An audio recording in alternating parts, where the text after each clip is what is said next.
Bienvenidos a todos los hermanos que nos están viendo por Facebook, por YouTube y gracias por estar con nosotros en este día de Shabbat. A todos ustedes decimos Shabbat Shalom.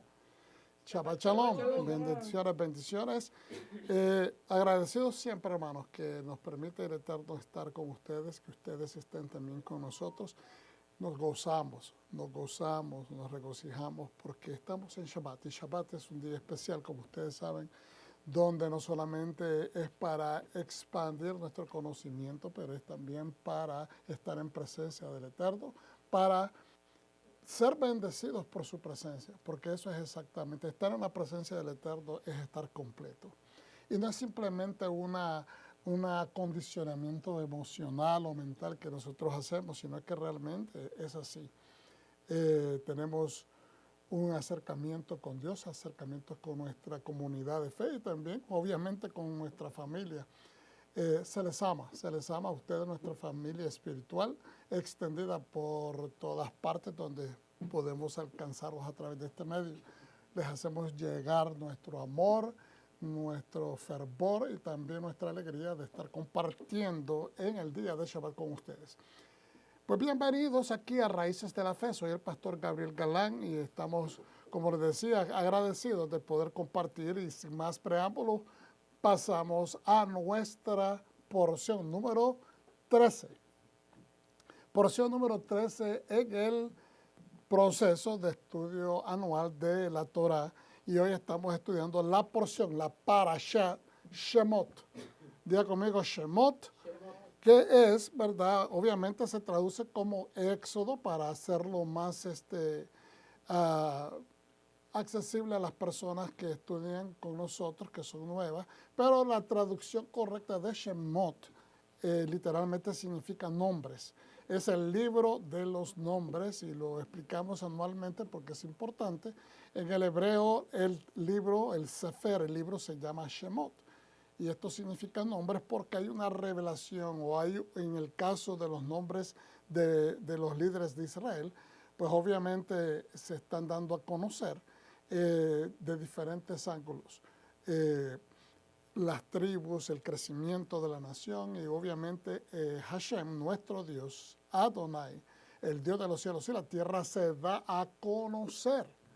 Se da a conocer con su nombre personal y su nombre del Todopoderoso, del nombre perpetuo para la eternidad. Quiere ser conocido a través de las edades. El Eterno a través de su nombre Yod, He, Vav, He, o Yahweh. Pues a que nosotros referimos con todo respeto como Adonai, Hashem, el Señor. Y como subtítulo en esta tarde nosotros estamos poniéndole a esta porción, a este estudio, y este es el enfoque para donde vamos, tu nombre te identifica. Hermano, hermana, pueblo del Eterno, tu nombre te identifica. Pero cuando Dios te nombra, da propósito y herencia. Cuando Dios te nombra, te está dando un propósito y te está dando una herencia.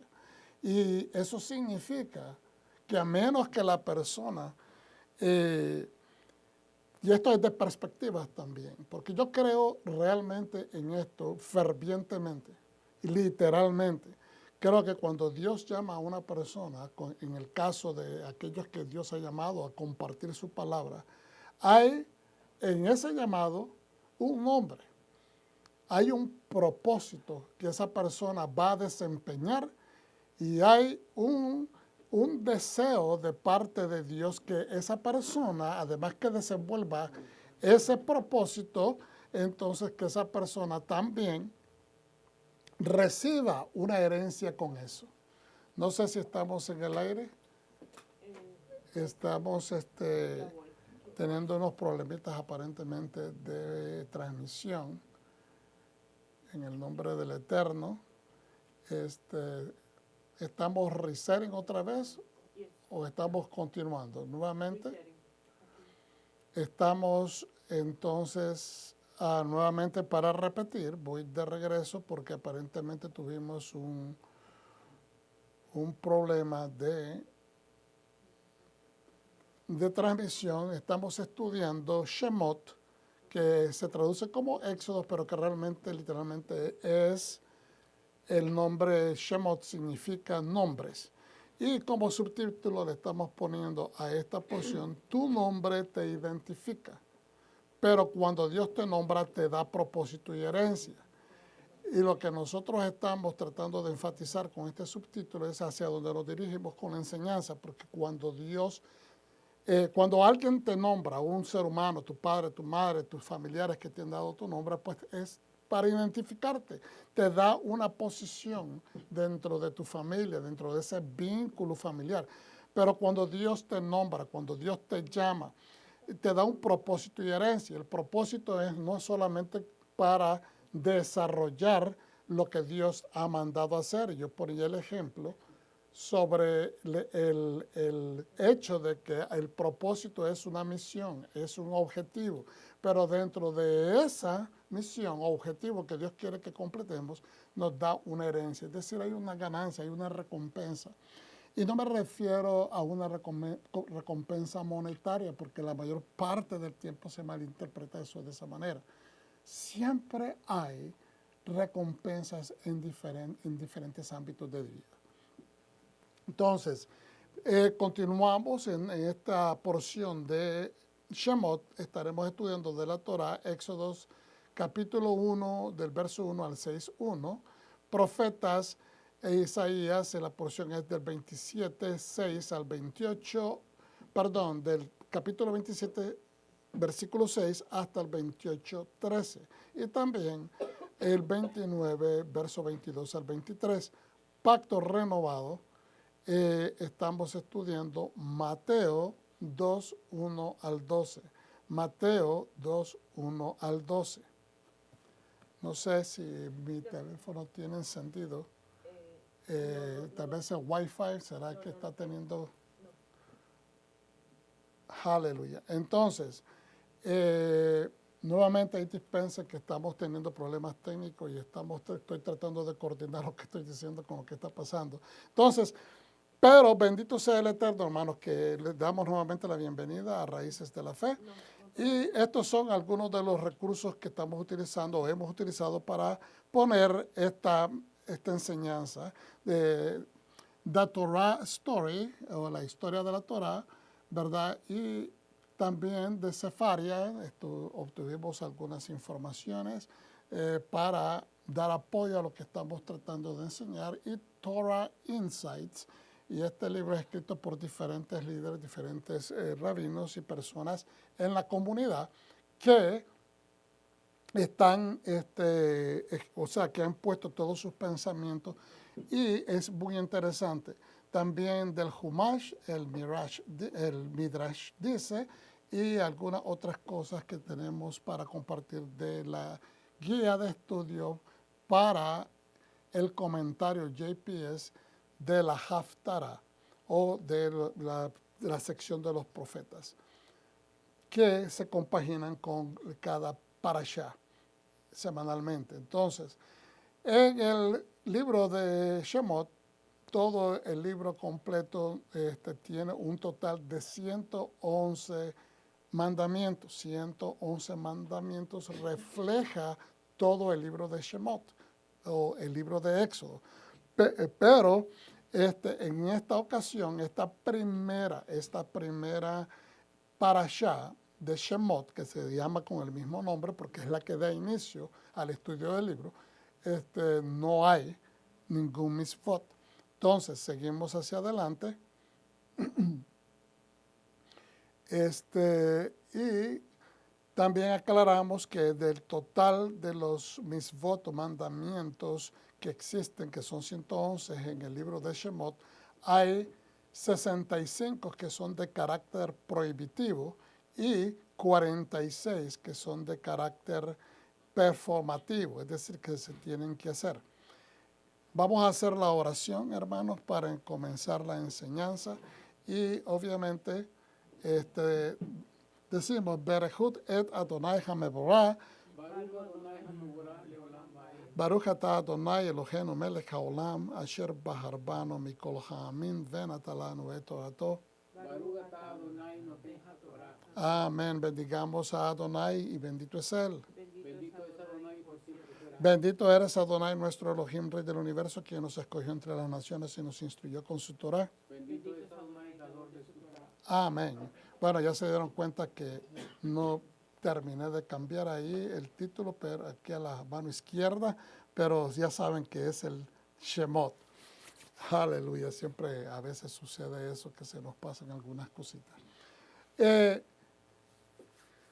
Nuevamente, parashá número 13, estamos estudiando Éxodo capítulo 1 en adelante, y dice así: estos son los nombres de los hijos de Israel que entraron en Egipto con Jacob. Cada hombre entró con su familia. Esto es importante de notarlo, porque eso nos quiere decir que cada uno de estos varones, es verdad, hijos de Jacob, cada uno entró con sus familias respectivamente. Y eso no significa nada más que entraron con sus esposas e hijos. ¿Okay? Muchas veces se asume de que posiblemente todos estaban solteros, pero no, ya los únicos más jovencitos eran Joseph y también su hermano, ¿verdad?, Benjamín, pero no necesariamente el resto de sus hermanos. Pero es importante también notar que cuando dice entraron cada uno respectivamente con su familia, esto implica que sus sirvientes también. Habían sirvientes, personas que tal vez habían a través del tiempo formado parte de esa familia en el sentido indirecto de la palabra, ¿verdad? No necesariamente y técnicamente sanguíneamente relacionados con ellos, pero bueno. Y dice el verso 2, Rubén, Shimeón, Leví, Judá, Yisachar, Zebulón, Benjamín, Dan, Neftalí, Gad y Asher. En total fueron 70 los descendientes de Jacob. En total fueron 70 los descendientes de Jacob. Joseph ya estaba en Misraim, Egipto. Joseph murió al igual que todos sus hermanos y toda esa generación. Entonces, aquí es bien interesante porque Shemot, el libro de Éxodos, capítulo 1, inicia nuevamente contando o dándonos un récord completo de cuántas personas entraron y nos nombra los nombres de los líderes de cada una de las tribus o cada una de las familias de los hijos de Jacob, y nos dice que el total son 70.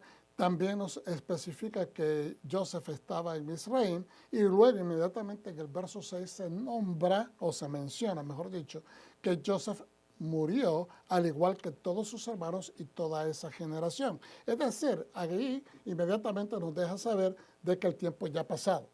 Inmediatamente nos está pasando, por decirlo de esa manera, en una forma literal o literaria, de que ha pasado cierto tiempo, que ha habido una transición ya de tiempo, ya esa generación murió toda.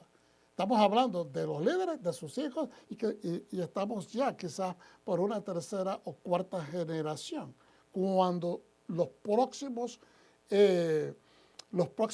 datos históricos se empiezan a compartir para los lectores de la Torá. Entonces, los descendientes de Israel fueron fructíferos, aumentaron abundantemente. Y eso es otra cosa que hay que hacer énfasis. Nos deja saber que fueron fructíferos. ¿Qué significa? Que se incrementaron, no solamente del punto de vista fructífero que crecieron como familia, en números, ¿verdad? Como luego podríamos decir a un número de una nación, pero nos está hablando que fueron fructíferos desde el punto de vista que fueron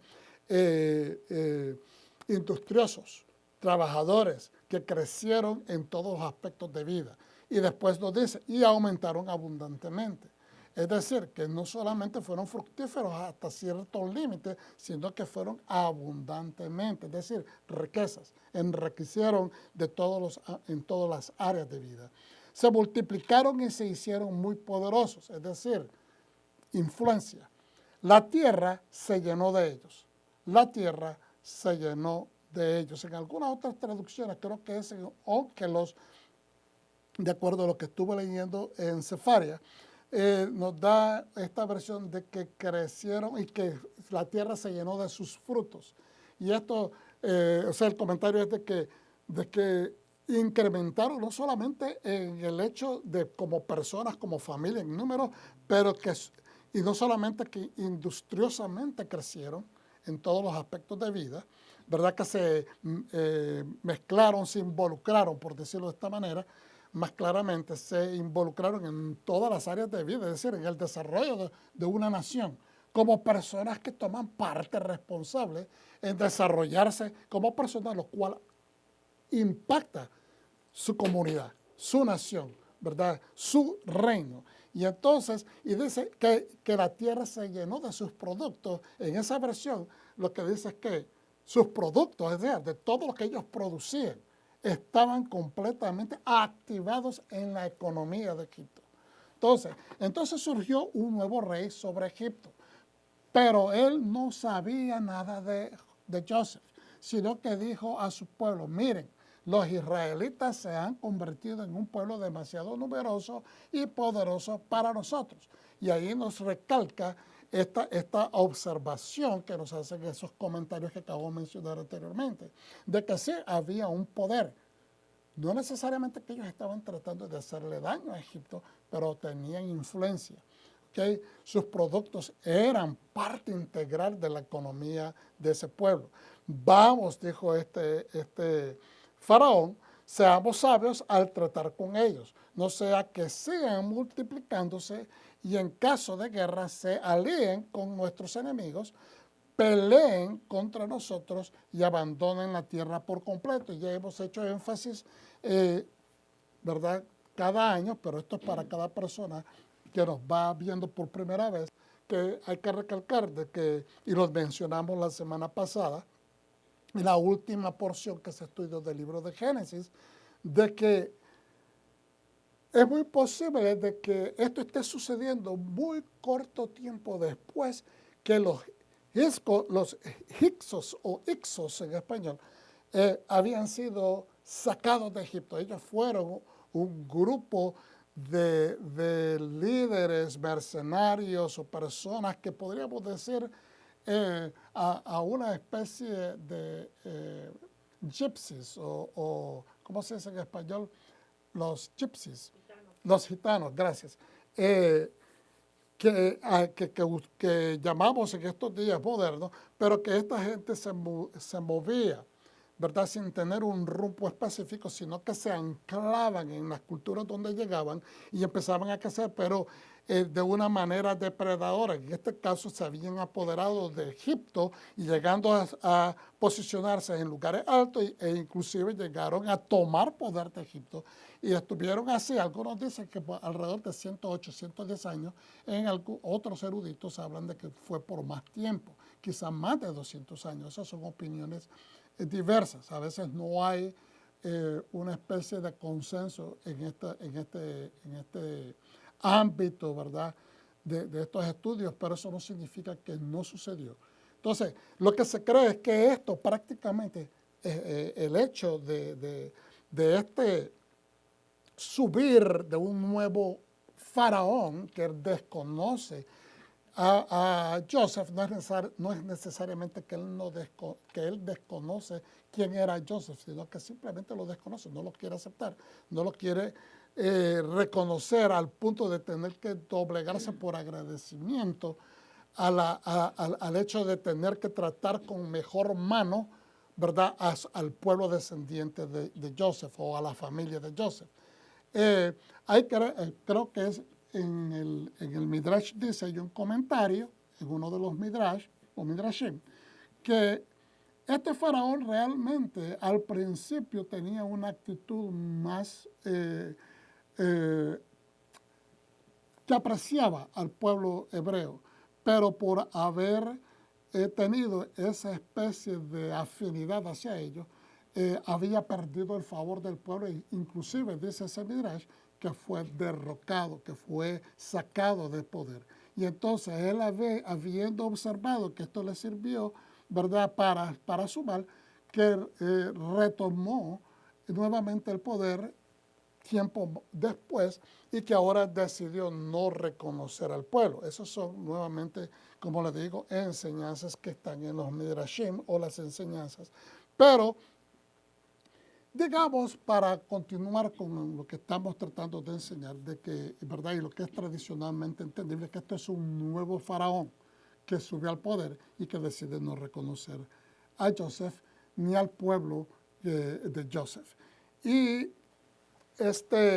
que ahora se siente amedrentado por el hecho que son poderosos, numerosos, y que como acaban de sacar muy recientemente a esos piratas de poder que eran los Ixos o los Hyksos, entonces de que tenían temor de que se aliaran, porque los Hyksos se entendían que provenían de lugares entre Mesopotamia y Canaán, y por esto los relacionaban que eran familiares o conocidos o personas relacionadas sanguíneamente, ¿verdad? Y que posiblemente los hebreos se iban a hacerse aliados con ellos. Entonces, dice en el verso 10, lo voy a volver a leer, vamos, seamos sabios al tratar con ellos, no sea que sigan multiplicándose. Y en caso de guerra se vayan, o sea, se alíen con nuestros enemigos, peleen contra nosotros y abandonen la tierra por completo. Entonces aquí vemos de que también se utiliza en este último comentario la parte de que se reconoce qué representaba el pueblo hebreo en ese momento en Egipto, porque se dice, y no vaya a ser que abandonen la tierra por completo. Es decir, reconocían que estaban, ¿verdad?, involucrados en la economía, en el desarrollo del país, que aportaban algo importante, no solamente fuerza de trabajo, pero conocimiento, experiencia, que eran hacendosos, productivos, industriosos, pero que tenían miedo que se aliaran con los enemigos y quizás utilizaran ese potencial económico para venir en contra de ellos, pero que también al irse ellos también, o la posibilidad de ellos abandonar el lugar, que se quedara desplazada la economía egipcia. Por lo tanto, también tuvieron miedo por eso.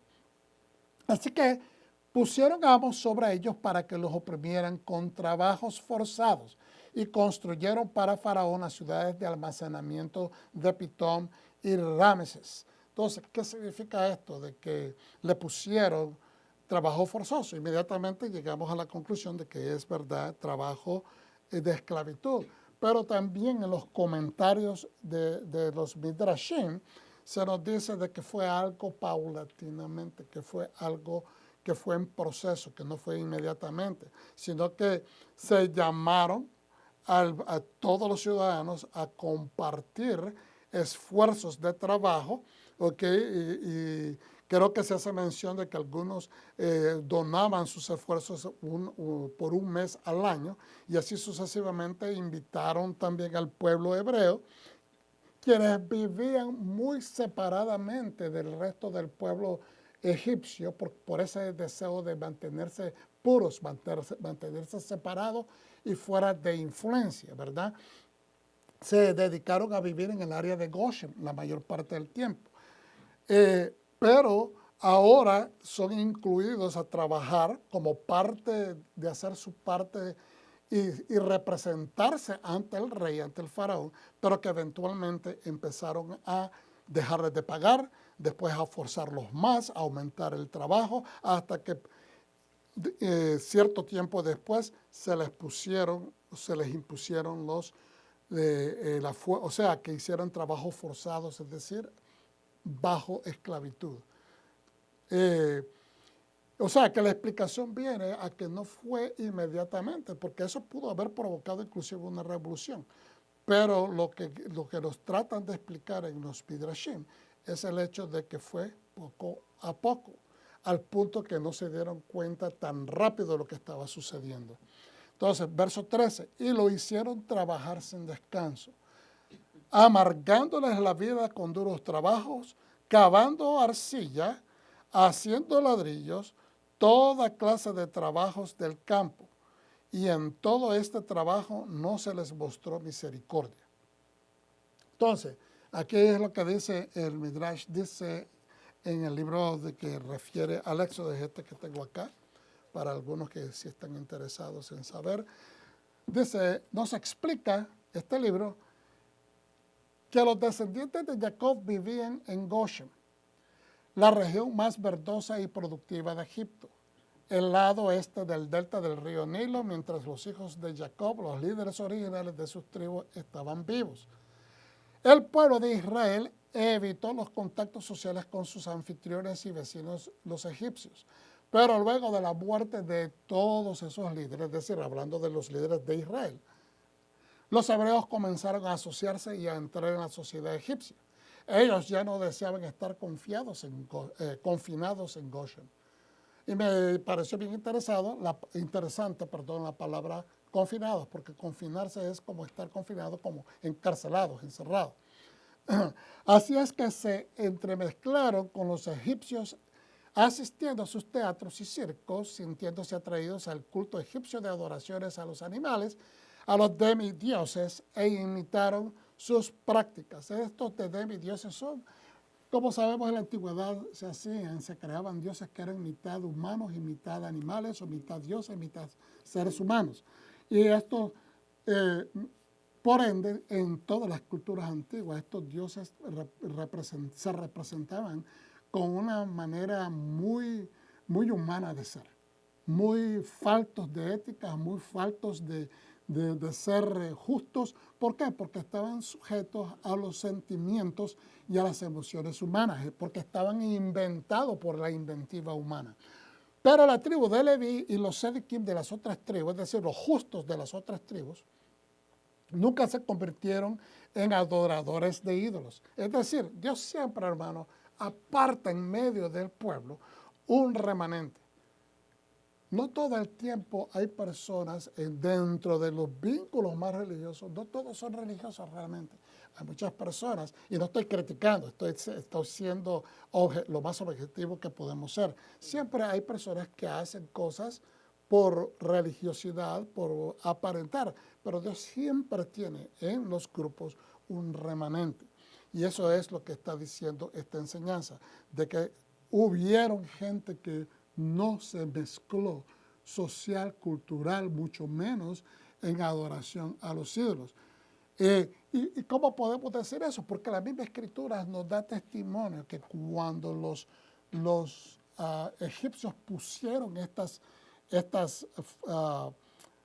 trabajos forzados de esclavitud al pueblo, empezaron ellos a orar, a implorar a Dios. Ese pueblo que implora, ese pueblo que busca la cara de Dios, ese pueblo que intercede, ese pueblo que desea la presencia de Dios y cambios que vengan por la mano de Dios, ese es el remanente, que siempre no solamente pide el favor de Dios nada más, sino que está interesado en que el pueblo cambie, que el pueblo sea transformado, que el pueblo regrese a las raíces de su fe. El proceso de la esclavitud del pueblo de Israel tomó un proceso mucho más complicado de lo que asumimos hoy. ¿Okay?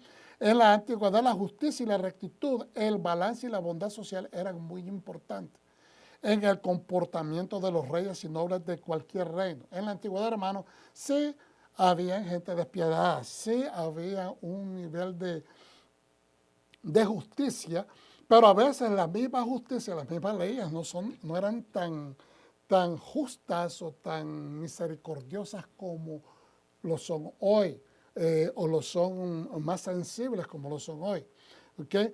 Pero los reyes sabían de que si ellos eran demasiado injustos, eso iba a tener un impacto negativo en su relación con el pueblo a los cuales ellos mandaban, que eso les podía traer revoluciones. ¿Cómo podemos dar testimonio de ello? Bueno, casualmente, ¿okay?, en egiptología podemos ver que muchos de estos casos sucedían en Egipto. ¿Cuántos faraones se podrían contar en un simple estudio de egiptología? Nos podemos dar cuenta de cuántas sucesiones de faraones, inclusive ¿cómo es que se dice este término? Dinastías, gracias Padre Santo, dinastías. ¿Y cuántas dinastías existieron? Bueno, un sinnúmero de dinastías, 20 y tantas, 18, 19, 20, etcétera. Entonces, es aquí donde nos damos cuenta de que era importante que los faraones o los reyes en la antigüedad tuvieran una cierta sensibilidad. ¿Por qué? Porque eso le afectaba en su corona, en su trono. Ahora, la esclavitud de los hebreos fue producto de situaciones de guerra. Ok, creo que me salté, voy a regresar una oración más atrás. En la antigüedad, la justicia y la rectitud, el balance y la bondad social eran muy importantes en el compartimiento de los reyes y nobles de cualquier reino. Comportamiento de los reyes y nobles de cualquier reino. La esclavitud de los hebreos fue producto de situaciones de guerra y política, de prevención y de sustenencia. ¿Okay? Es decir, lo hicieron como lo acabamos de mencionar hace un momento, primero preveniendo que no se fuesen a convertir en enemigos. Tuvieron miedo porque dijeron son demasiados y son poderosos. Pero también que ellos no querían que se les escapara ese flujo de ingresos a través de los productos que esta gente producía. Dice, ¿y cómo lo sabemos? Porque dice la Escritura, para que no hagan alianza con nuestros enemigos, ¿verdad? Nos ataquen y después se vayan de Egipto. ¿Okay? El Midrash dice que hubieron 3 decretos de parte del faraón que los esclavizó.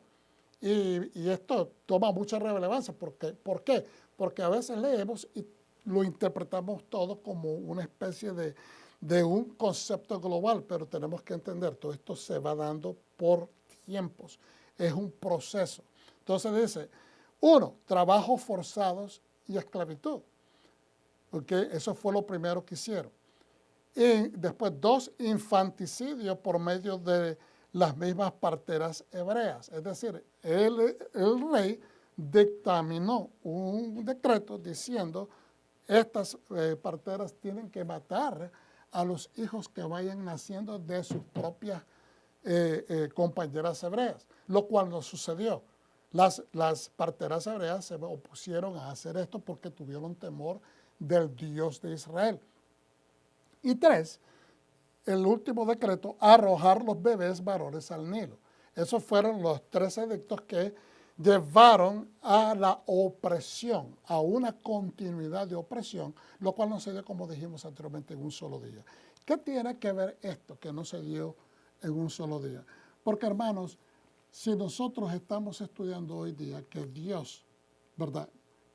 Vamos a decir, el ser humano te nombra. Cuando una persona nace, te nombra.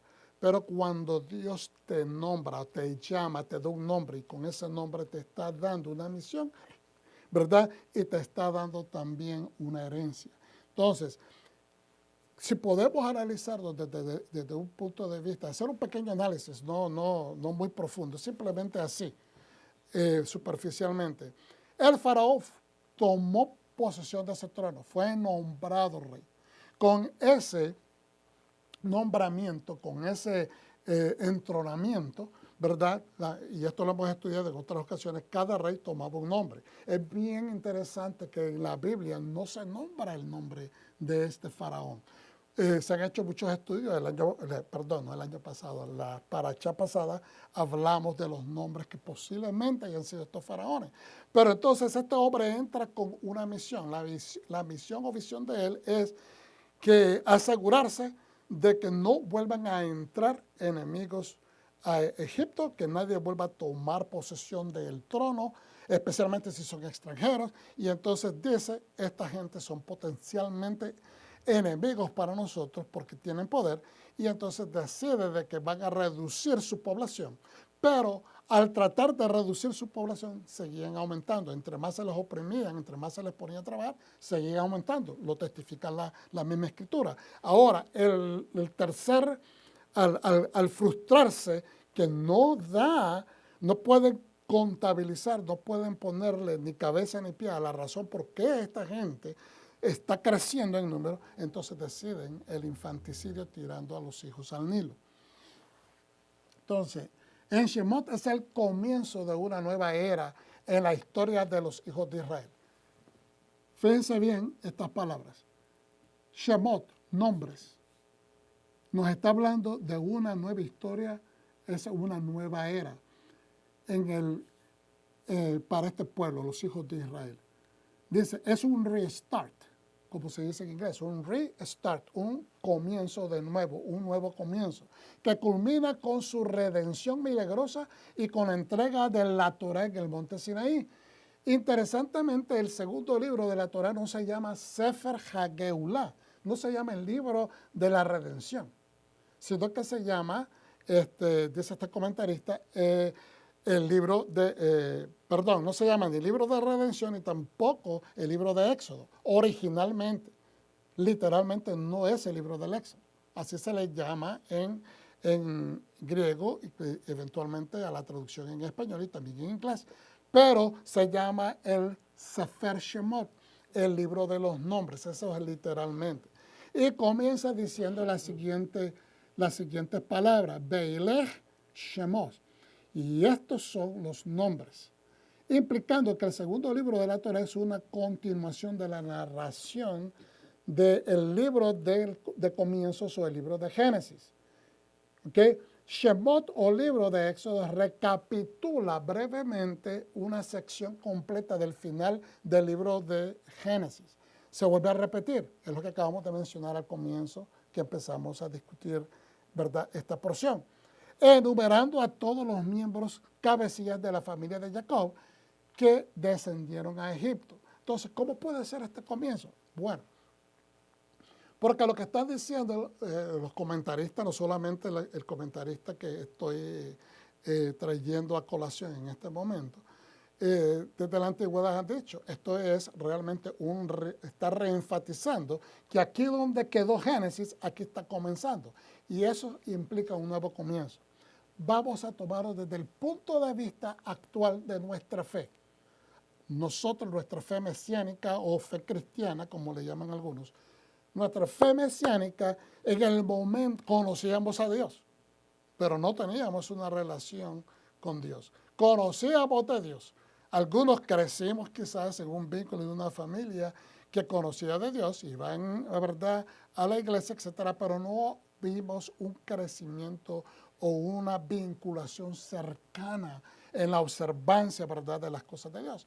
Pero de repente un día Dios te toca o te toca la vida en cierta manera y venimos a un acercamiento con el Eterno a través de Yeshua HaMashiach, ¿verdad? Y desde ese momento que nosotros recibimos ese nombre en nuestra vida, recibimos un restart, es un nuevo comienzo. Y en ese nuevo comienzo empezamos a establecer una cercanía con no solamente las Escrituras, pero empezamos a conocer el carácter del Padre eterno, del Padre que desde un principio nos amó. ¿Y cómo sabemos que desde un principio nos amó? Porque la Escritura declara, desde el principio estableció, ¿verdad?, que nuestras faltas iban a tener caducación a través de aquel Cordero que fue inmolado desde el principio, desde el fundamento del mundo. Entonces, es decir, refiriéndose desde la fundación de la creación. ¿Ok? ¿Qué quiere decir esto? Hoy estamos viviendo una vida de más entendimiento, de más armonía, una vida perfecta, no necesariamente, porque es en el proceso de la vida, es en el proceso de estas ¿cómo se dice? De las resistencias que nos encontramos, de los retos, de los problemas que nosotros vamos descubriendo, no solamente el carácter de Dios, pero de que su protección está allí, que su redención está mezclada. Nosotros creemos a veces, y tal vez es de la manera como se nos ha presentado, que la redención es una redención automática, que es una vez estabas perdido y ahora ya estás encontrado. Pero hemos entendido que la redención inclusive se puede perder si la persona no tiene una observancia sincera, transparente, legítima con el Dios del universo. ¿Okay? Pero es a través de estas resistencias, de estas problemáticas de la vida, que vamos viendo no solamente el carácter redentivo, el carácter de gracia del Dios divino, pero de que nos va enseñando cuán grande es su gracia, ¿verdad? Cada vez que invocamos su ayuda en el nombre de Yeshua, cada vez que invocamos su presencia en el nombre de la salvación, que Él mismo proveyó desde el principio, que Él mismo previó desde el principio para nuestra ayuda y para nuestra bendición. Entonces, es un recomenzar, porque antes no teníamos derecho a tener acceso a esas bendiciones, pero está declarado en Efesios capítulo 2 que ahora tenemos acceso, porque antes no éramos pueblo, pero ahora somos pueblo. Y por lo tanto, ¿verdad? Nos ha acercado, como a través del Corbán, a través de ese sacrificio que nos ha acercado. No se trata de que la sangre rocía y limpia pecado, se trata de que nos ha acercado. Entonces, progresivamente, ¿qué nos enseña Éxodo? Que a través del nombre de Dios, que es el que es a través de la eternidad, quiere ser reconocido a través de los siglos por el pueblo que le sigue, por el pueblo que le obedece, ¿verdad?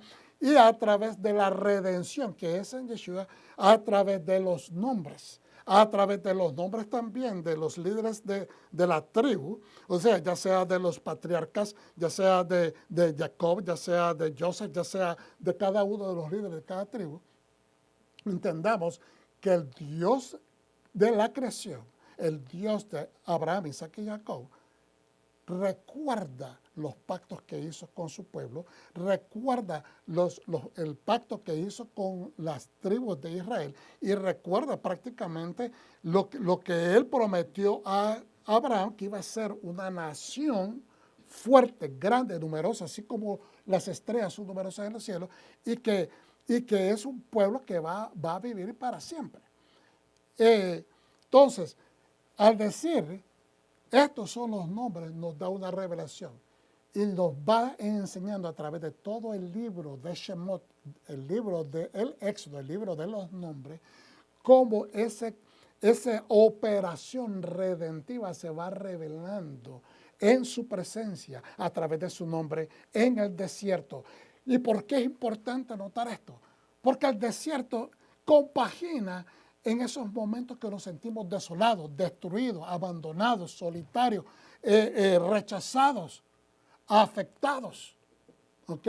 Entonces, esos son los momentos donde reconocemos que Dios está sobre nosotros con su bendición, que su mano está, que no nos ha dejado solos, que se deja sentir, se deja palpar, nos deja presenciar, ¿verdad?, su gloria de esa manera.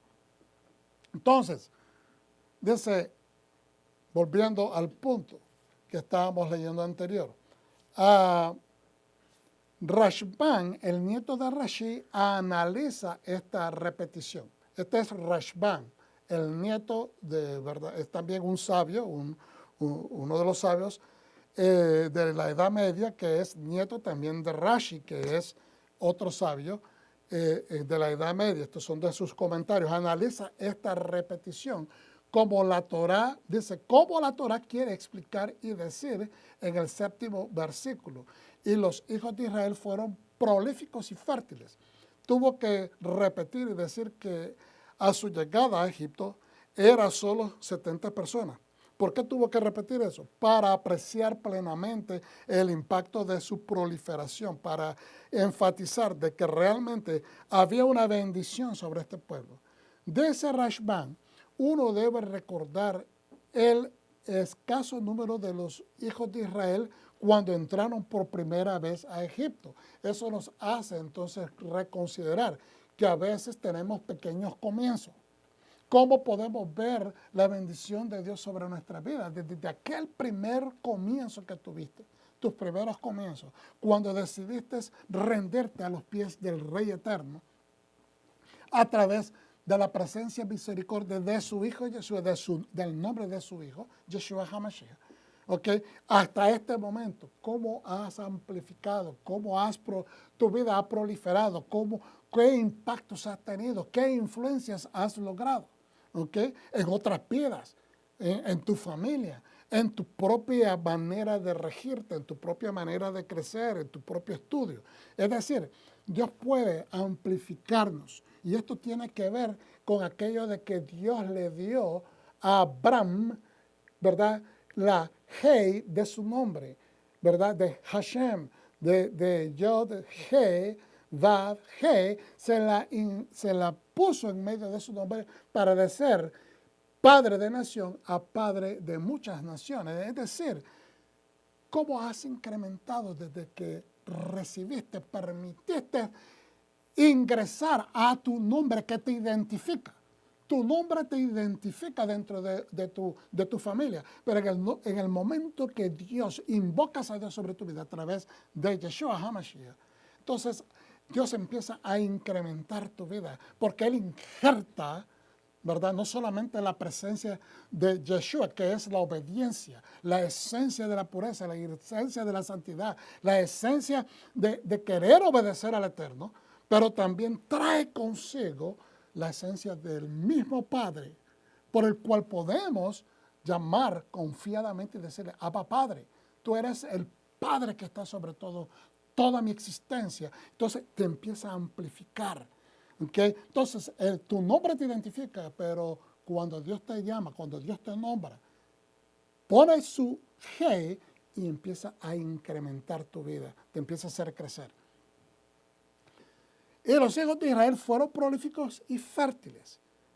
Estás siendo fértil, estás procurando, porque no se trata que esto es automático. Tenemos que procurar crecer, es decir, empezar a enderezar nuestras pisadas hacia lo que Dios desea. Tiene que haber un proceso de muerte para que haya mucho fruto. La semilla tiene que morir para poder germinar en una planta, y esa planta tiene que crecer para llevar fruto. Y por eso es que Dios no se llevó a Israel inmediatamente que lo sacó al desierto. Me estoy adelantando a la próxima porción. Pero no lo hizo de esa manera porque el pueblo obviamente tenía que crecer. Necesitaban morir a aquel Israel que se dejó, después que murieron los líderes, como lo acabamos de leer, como lo acabamos de compartir, empezaron a mezclarse en la vida cotidiana cultural del pueblo de Egipto, lo cual permitió de que se dejaran influenciar de muchas influencias de Abodá Zará, del culto a las imágenes, del culto pagano o idolatría. Entonces, obviamente, muchos estaban influenciados, pero muchos, como dijimos, no se dejaron influenciar. Ahora, ¿qué significa esto? ¿Ok? Porque ellos crecieron, incrementaron, pero al mismo tiempo disminuyeron en la área espiritual. Entonces, por eso es que a veces las personas estamos bien calmaditos. Cuando las personas están muy calmadas, a veces estamos demasiado conmesurados, bien medidos dentro de la sociedad, estamos económicamente viables, no nos hace falta nada, no tenemos dolores, no tenemos necesidades, no hay problemas que afecten nuestra vida. Las personas caen en esta calma espiritual. Pero en el momento que surge una tragedia, un detalle que los zarandea, entonces empiezan a desesperarse. Y eso es lo que le pasó al pueblo. Cuando ellos salieron, no se habían dado cuenta qué tan afectados estaban espiritualmente hablando, porque en el momento que llegaron al Sinaí, en el momento que llegaron al otro lado y están en el Sinaí, 40 días después de haber llegado, cometieron la falta del becerro de oro.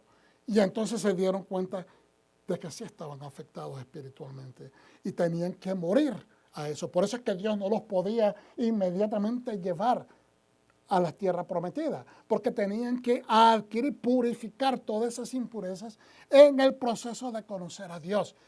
Por eso, hermano, a veces le reclamamos a Dios que no nos lleva a ese nivel que queremos que nos lleve, a esa fluidez económica que tal vez no se ha alcanzado.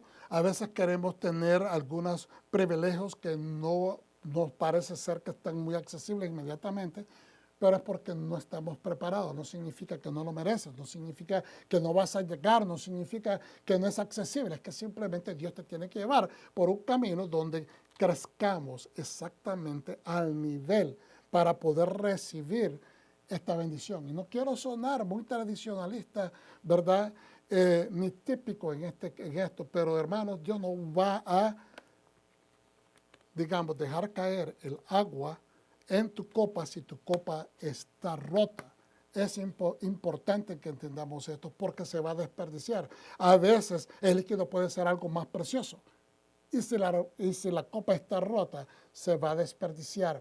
Y esto lo podemos hacer en comparación cuando dice Yeshua, no, está enseñándole a sus talmidim y le dice que no se puede poner el vino nuevo en odre viejo, porque en el proceso de fermentación, que es una especie de descomposición, ¿verdad? Hay una descomposición química donde el jugo pasa a ser, ¿verdad?, algo fermentado, entonces va a romper el odre viejo. Entonces, por eso es que el vino nuevo necesita un odre nuevo y así no se desperdicia. Tiene que cambiar la forma de ver las cosas. Tienes que cambiar la forma de recibir de Dios. Tienes que cambiar, que no se trata a la manera mía. No es lo que a mí me gusta, donde mi espíritu se acomoda de mejor forma, sino tiene que ser como dice Dios, porque Él tiene la sabiduría de la eternidad. Y lo que nos ha enseñado, lo que nos ha dado por herencia, es un nombre con un propósito, es decir, una misión que la puedes llevar a cabo y que con esa misión, ese nombre, ese llamado, ese propósito, te va a dar una herencia. Amén. Y la herencia era la tierra. Ellos necesitaban purificar a esa persona para poder meter mano a la tierra, seguir los mandamientos que se hermanaban con esa tierra para hacerles producir, para que pudieran alcanzar el reino que Dios les había prometido.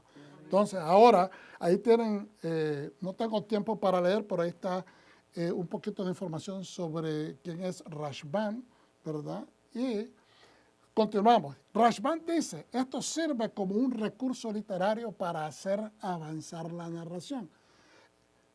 Como lo dijimos anteriormente, a veces esa conexión de por qué se repiten los nombres, dice, esto es como un recurso literario para hacernos ver de que ha habido se ha progresado en el tiempo. Sin embargo, la pregunta es, ¿por qué esta recapitulación o repetición de la información es como con tanto detalle? Porque pudo haber dicho, dice él, y todos los descendientes de Jacob que llegaron a Egipto fueron 70, pero da más detalle.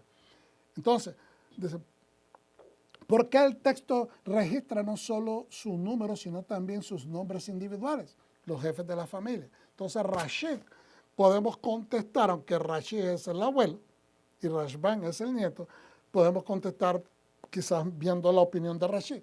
Nos da una explicación midrashica detallando el profundo significado de esta recapitulación. Aunque la Torá ya los enumeró por nombre mientras vivían, los enumeró nuevamente en el momento de su muerte para mostrar cuán queridos son o eran para Dios. Hermano, en el proceso de tu muerte a las cosas de la carne, en el proceso, y tal vez suena bien fuerte decirlo de esta manera, pero en el proceso de morir al viejo hombre, a la vieja naturaleza, ¿okay? En el proceso de morir a esas inclinaciones, la inclinación, la inclinación mala, ¿okay? Pues Dios, a veces te sientes morir y piensas que Dios es injusto, piensas que tu proceso es demasiado difícil, que esta purificación es demasiado, ¿verdad? Traerte como cuando retuerces un trapo y le estás sacando el agua para que quede más seco y piensas que es demasiado fuerte. Pero, hermanos, como lo dice aquí, quiere demostrarte a través de ese proceso, Dios te quiere demostrar que te ama. Porque solamente un padre que corrige es que demuestra que ama a su hijo. Si el padre no te corrige y te deja a la deriva, significa que no le interesas. Que no le interesa tu futuro, que no le interesa tu integridad, que no le interesa tu bienestar, que no le interesa tu carácter. Entonces es importante que entendamos que Dios Es un Dios justo, pero es un Padre excepcional. Lo tenemos que ver así cuando decimos Abba, Padre, Pater, es el proveedor de toda tu necesidad.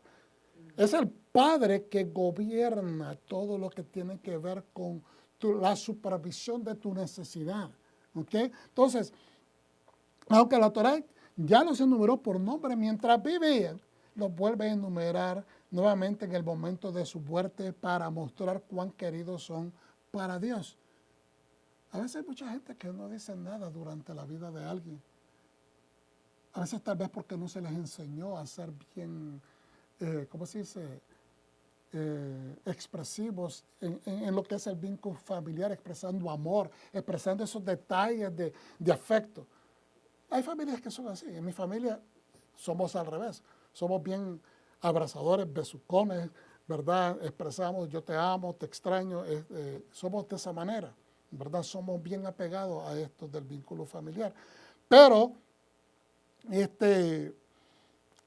Dios quiere demostrarte en el proceso de tu muerte espiritual a las cosas negativas, que Él está ahí. Es para levantarte, es para contarte, es para darte propósito y es para darte herencia. Porque, mire, cuando el joven no ha crecido, hay jóvenes maduros, pero aún un joven maduro puede ser a los 25 o 30 años, si recibe una herencia grande, puede ser que esa misma herencia sea el elemento de corrupción. Entonces, tiene que haber una madurez de experiencia. ¿Me están entendiendo? No sé si me estoy dando a entender. Hay una experiencia de madurez intelectual, de ética, de comportamiento, pero la madurez que te da la experiencia es una madurez que a través de los años tú dices, yo una vez cometí este error, no lo vuelvo a cometer. Pero si no hubieses cometido ese error o esos dos errores, lo trataste una segunda vez, creíste que ibas a poder saltarle a la vida. Y hay personas que lo vuelven a cometer una tercera vez, creyendo que esta vez sí van a irse por el lado. Puede ser que lo trates una cuarta vez, esta vez voy a hacerlo por debajo, subterráneamente, a ver si le salto a la vida de esa manera. No, hermano. Pero llega esa madurez que te dice, yo ya traté tontamente de saltar estos bordes o estas fronteras y siempre me salieron unas cosas malas y sucede que no es así.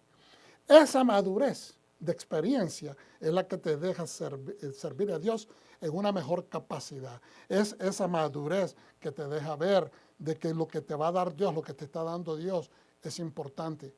¿Ve? Y no lo vas a despilfarrar, no lo vas a derrochar de una manera negativa ni negligente. Entonces, pues se los compara, dice, con las estrellas. Y miren qué bonita comparación que hace esta rabina o esta líder, es una mujer, dice, pues se los compara con las estrellas que Dios hace salir de noche y trae de la mañana por número y por nombre. Hermanos, usted sabe de que las estrellas nos acompañan a través de toda la noche. Se mueven, obviamente, porque vamos girando. Okay, usted mira en el cielo que se va moviendo todo, pero llegan hasta el día.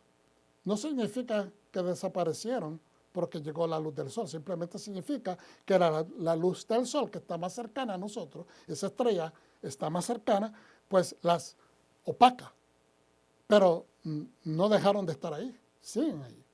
Entonces, ¿qué significa eso? Que a veces estamos pasando la dificultad. Y la luz de Yeshua, nuestro Mashiach, la luz de Dios en nuestra vida, la luz del mundo de la misma Torah, que nos ha iluminado tantas veces, pero en el momento que estamos pasando la dificultad, viene y nos opaca la problemática, opaca la luz de la estrella que nos ilumina. Entonces, ¿qué sucede? Que en ese momento se nos olvida y nos quejamos. Empezamos a olvidar todo el sinnúmero de veces que hemos sido iluminados, que hemos sido sacados. Entonces, se nos puede olvidar momentáneamente porque por la transición. ¿verdad? De que Dios es en todo momento luz, pero que porque apareció este problema no significa que el problema es más grande que tu Dios. Simplemente es como cuando queremos ver, ¿verdad? Tapar el sol, dicen, con un dedo. No se puede, pero si nos ponemos todas las manos enfrente de los ojos, vamos a taparlo. Ahora, ¿significa de que el sol fue opacado? No. Significa que la mano está enfrente de tus ojos y eso hace que te cubra los ojos. Y eso es lo que pasa con la problemática. Es simplemente qué perspectiva estemos viendo. Como decían algunos, típicamente lo dicen de esta manera. Yo tengo un Dios mucho más grande que el problema. Pero hay personas que dejan hacer el problema mucho más grande que su Dios. Y no debe de ser así, es al revés. A diferencia de Rashban, Rashi considera la recapitulación como un segundo recuento real de los hijos de Israel, lo que significa el profundo amor de Dios por su nación. Hermanos, cuando estás pasando la problemática, en este caso voy a usarme yo como ejemplo, Gabriel, cuando estés pasando la problemática, recuérdate quién es tu Dios. Recuérdate que Hashem está ahí, recuérdate que Adonai está ahí, recuérdate que Yod-Heh-Vav está ahí. Recuérdate que Él está ahí. Recuérdate que tienes una misericordia que ha sido otorgada más allá de lo que nosotros merecemos. Más allá de lo que nosotros merecíamos. Pero que es eterna, esa gracia es eterna. No es por faltas nada más que vienen los problemas. No es por pecado que vienen nada más los problemas. A veces es la continuidad de la vida, así es. Presenta problemas. Si hay que arrepentirse, hay que arrepentirse. Si hay que cambiar, hay que cambiar. Si hay que pasar un bache de problemática, hay que buscar cómo resolver esa problemática. Pero dice acá, en continuidad, lo que significa el profundo amor de Dios por su nación y hace comparación paralela del amor divino hacia Israel con los recuentos históricos después de su éxodo de Egipto, cuando el pueblo pecó con el becerro de oro. ¿Los perdonó Hashem o no los perdonó? La intercesión de Moshe fue importante. Y sin intercesión de Moshe ante Dios para que perdonara y reanudara nuevamente el pacto con el pueblo, ese pacto que ellos martillaron, ese pacto que ellos rechazaron, tal vez por ignorancia, tal vez por debilidad, por insensatos, por malagradecidos, por desconocimiento, porque no conocían al Dios de Israel como pensaban que lo conocían. Entonces Dios perdonó y dio la orden de Dios de construir el tabernáculo. Si Él no los hubiese perdonado, no hubiese dado la orden de construir el tabernáculo. ¿Por qué? Porque sencillamente, si hay pecado, Dios se tenía que apartar. Si hay idolatría, había ese rechazo a lo que Dios mismo había ya otorgado sobre el Sinaí, diciendo que no vas a tener otros dioses enfrente de mí. Yo soy Hashem, el Dios que te sacó de la casa de esclavitud de Egipto. Amén. Entonces, ¿qué sucede? ¿Por qué los manda a construir ahora un tabernáculo? Porque los perdonó verdaderamente. Ese es el ejemplo. ¿Por qué? Porque quería vivir en medio de ellos. Porque quería estar presente en medio de su pueblo. Y eso es una evidencia que no la podemos refutar, no la podemos quitar. Es verdad. Dios quiere habitar en medio de su pueblo. Por eso es que mandó a Emmanuel en medio de nosotros. Por eso es que mandó a Mashiach en medio de nosotros, porque representando al Dios vivo aquí en la tierra. Entonces, al contarlos por nombre y por número, Dios expresa su doble afecto por ellos. Hermano, en Yeshua HaMashiach, en la salvación del Salvador del mundo, tú estás siendo contado dos veces. Primeramente como persona, pero también como parte del reino de Dios. Dios reconoce tu individualidad. Dios conoce que tienes una singularidad. Dios reconoce tus necesidades específicas. Dios conoce también tus faltas específicas. Sí, Él conoce, como dicen, de qué pies cogemos. Claro pero te reconoce como individuo y al mismo tiempo te reconoce como una pieza que ha sido injertada en un reino. ¿Y qué papel desempeñas en ese reino? Tenemos necesidad de empezar a olvidarnos de que solamente somos individuales. Somos y tenemos que ser parte integrada de un reino, porque nuestras acciones afectan al reino y nuestras bendiciones afectan al reino positivamente. Nuestros dones son para beneficiar al reino, no para ganancias individuales nada más. Y para mi familia, es para todo. Obviamente, tenemos que ser gente que tenga, dicen en inglés, kingdom minded, tener una mentalidad de reino. De otra manera, estamos viviendo como islas y Dios no nos ha mandado a ser islas. Hay momentos que necesitamos estar aislados buscando la presencia de Dios. Hay momentos que en ciertas circunstancias de la vida, para estar mal acompañado, mejor estar solo con la presencia de Dios. Hermano, todos tenemos esos momentos en la vida donde queremos conectarnos con otras personas. Todos necesitamos conectarnos con otras personas, no solamente con nuestra familia, con otros amigos, relaciones, gente que te influencie, que te inspire. Pero a veces hay competencia, hay estas cosas que suceden socialmente entre los seres humanos. Y no voy a hablar de ninguna manera negativa, pero sucede de que a veces uno quiere acercarse, a veces, hablando sinceramente, la gente te malinterpreta. Hablando abiertamente, la gente malinterpreta, porque siempre están con estas lagunas mentales de qué es lo que está tratando de decir, qué es lo que me está diciendo, estar siendo sincero. Hermanos, es tiempo que nosotros empecemos a ser personas que atraigan a otros, que seamos pegamento en el reino y no no sembremos separatismos en el reino. Yo he estado hablando en las últimas 3 parashat acerca de esto. No voy a entrar en muchos detalles, pero es tiempo. El tiempo está pasando. El tiempo está pasando. Y así como el faraón le puso las tareas pesadas y de esclavitud al pueblo y fue poco a poco hasta que llegaron a empezar a matar a los hijos de ellos, pues así nosotros podemos crear en una manera negativa estos abismos y creando distancias y creemos que estamos sirviendo al reino, pero no estamos sirviendo al reino. No podemos estar sirviendo a Dios y al reino de Dios en la tierra, mucho menos al Mashiach, creando separatismo. El Mashiach no se separó del pecador. El Mashiach no se separó de las prostitutas. El Mashiach no se separó de los que bebían vino. El Mashiach no se separó de los que eran rechazados por la sociedad.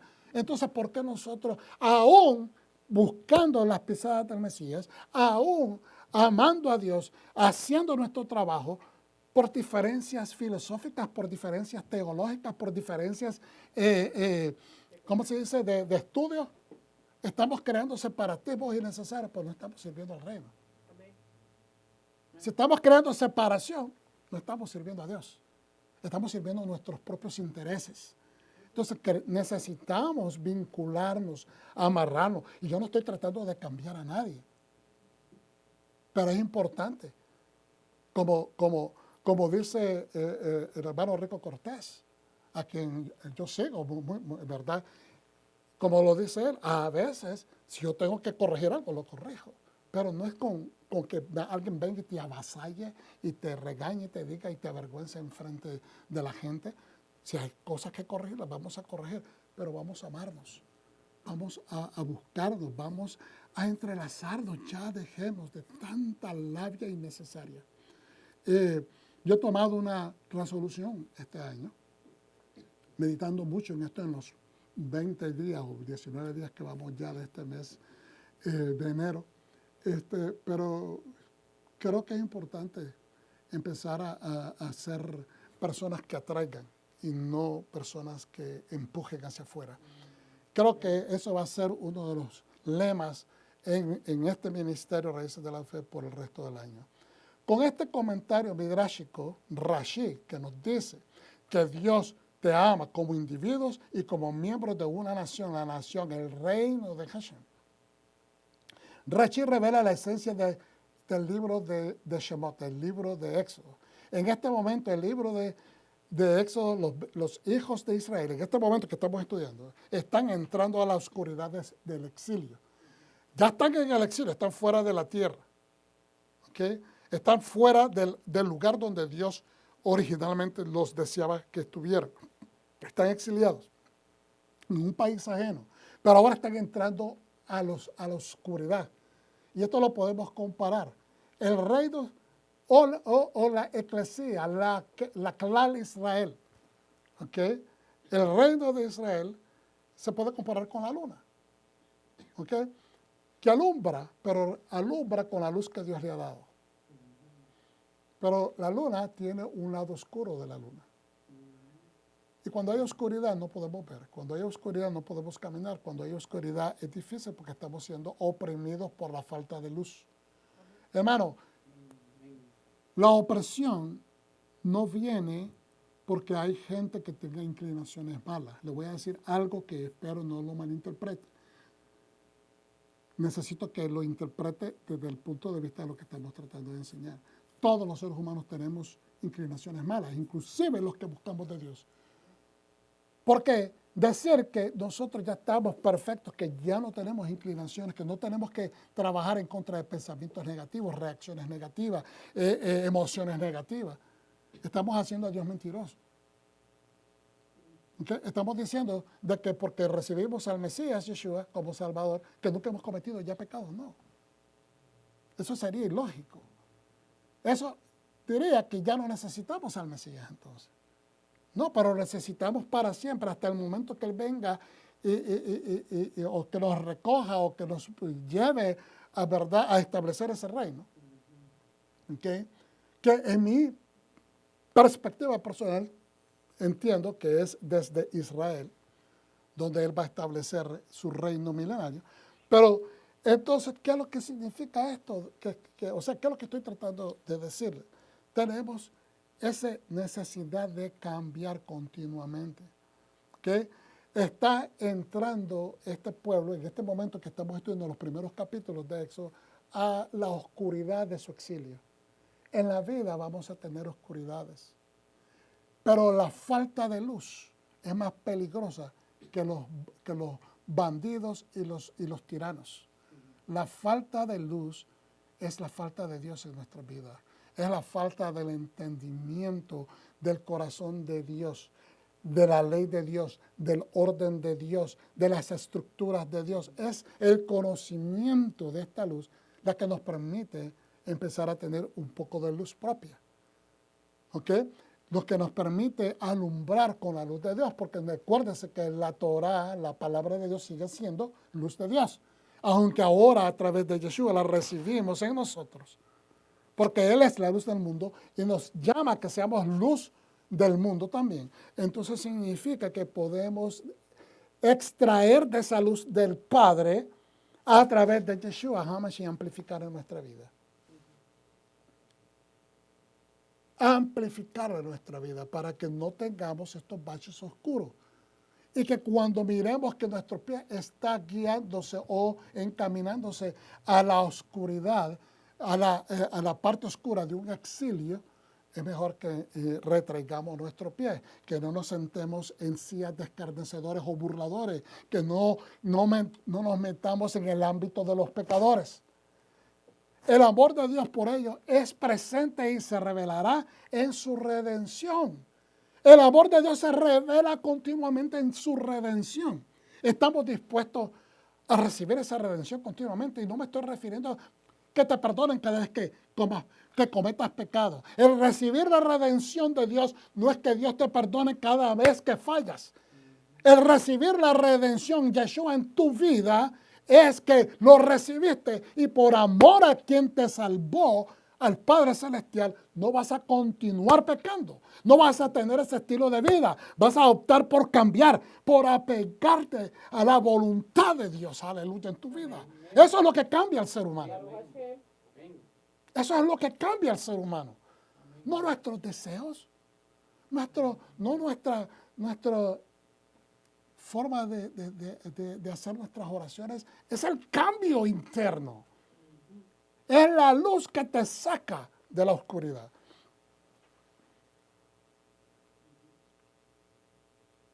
Por lo tanto, el amor de Dios por ellos se compara con las estrellas de la noche. Las estrellas son traídas hasta el amanecer, dijimos, por número y por nombre, pero no dejan de brillar. Solo se ocultan a la vista. ¿Por qué? Porque lo dije anteriormente, por el sol.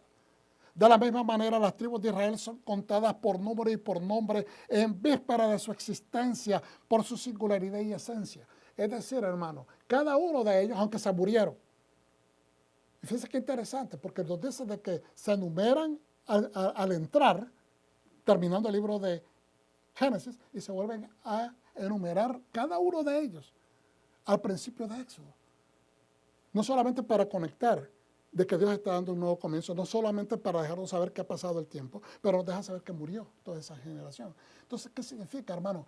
Que tu nombre, al ser mencionado, sea una herencia para tus hijos, para tus nietos. Que tu nombre pase a trascender en la boca de tus descendientes. Que digan, mi abuelo era así, mi abuelo o mi abuela era así, mi abuelo me dejó esto de herencia, mi abuelo, y no estoy hablando de la economía, no estoy hablando del dinero, no estoy hablando de propiedades, estoy hablando de los valores, la ética, las enseñanzas de vida, la sabiduría. Por eso es que se nombran y se habla, ¿verdad? Se celebra la vida de la gente cuando muere, no necesariamente todo el tiempo cuando vive. Se nos aplaude, ¿verdad? Cada vez que adquirimos algo, nuestros cumpleaños, nos graduamos, etcétera. Pero es bien interesante que cuando una persona se muere, pasa a su vida, realmente toma más relevancia. Y sabe que a veces es la falta, la ausencia que nos hace añorar aún más a esa persona. Es esa realidad que nos impacta dejándonos saber, ya no va a estar con nosotros, ya no lo voy a poder abrazar, ya no lo voy a poder besar, ya no lo voy a poder decir te quiero, ya no lo voy a poder decir, ¿me entiendes? Esa desconexión física es la que nos trae una realidad que dice, esa persona era importante para mi vida. Esa persona dejó mi vida marcada de manera positiva. Es eso, hermano. Dios quiere que nuestro nombre no sea simplemente un identificante. Dios lo que desea es que tengamos trascendencia. Que tengamos trascendencia porque Él quiere que en su misión que nos ha dado con el nombre que te ha llamado, ¿okay?, también te dirija a la herencia. Pero en el proceso, como dijimos, de esa misión, la primera misión es empezar a morir a lo tuyo, a tu vieja naturaleza. A desconectarte de lo que te hace desconectarte de Dios. Voy a repetir eso. Dios quiere que en ese proceso de morir a tu vieja naturaleza, es que te desconectes de lo que, ¿verdad? Que te desconectes de aquello que te hace desconectarte de Dios. ¿Cuántos dicen amén? Amén. El amor especial de Dios a su cédula, que es un tesoro apreciado. Viene de la palabra segal, que significa morado, real. Un tesoro real, preciado. No solo se expresa por contar su número, es decir, acuérdense, nazo, levantar cabeza es contar también. Dios no solamente quiere contarte, es decir, incluirte, levantar tu cabeza y reconocerte, sino que sus nombres e identidades individuales deben destacarse. Por eso es que son mencionados, porque nos está diciendo en la Escritura, estos líderes formaron las tribus de Israel y cada una de esas tribus tiene, en este rompecabezas llamada la nación de Israel, encajan cada uno en su lugar específico. No usurpan en la posición de nadie, no usurpan los deseos de Dios sobre la otra tribu, sino que cada uno son destacados por su singularidad, y eso es importante, hermanos. Si nosotros en el reino, actualmente en la tierra, que estamos trabajando desde estas trincheras, entendemos eso, entendemos desde ahora eso, vamos a comprender que todos nosotros ocupamos un lugar específico y que encajamos en esa pared, nuestro ladrillo va a encajar. Pero si yo trato de encajarme en el lugar del otro ladrillo, no, porque cada ladrillo tiene que ser procesado para que encaje en su hueco. Cada ladrillo tiene que ser, como se dice, las puntas de forma se tienen que afinar para que encaje.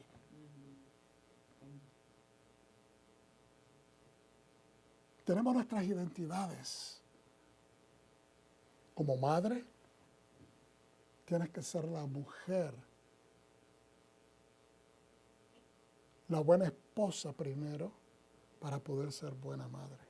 No se empieza a ser buena madre sin haber sido alguna vez buena hija. No puedes ser un buen padre si nunca fuiste un seguidor de los ejemplos de tu padre. No puedes ser un buen esposo, ¿verdad?, ausente de ser una persona con éticas en el trabajo. Porque todo eso va afectando, si una cosa afecta a la otra. Son capas, ¿ok? Son como dicen, son los quipot de una cebolla. Son como las capas de una cebolla. Una te lleva a la otra.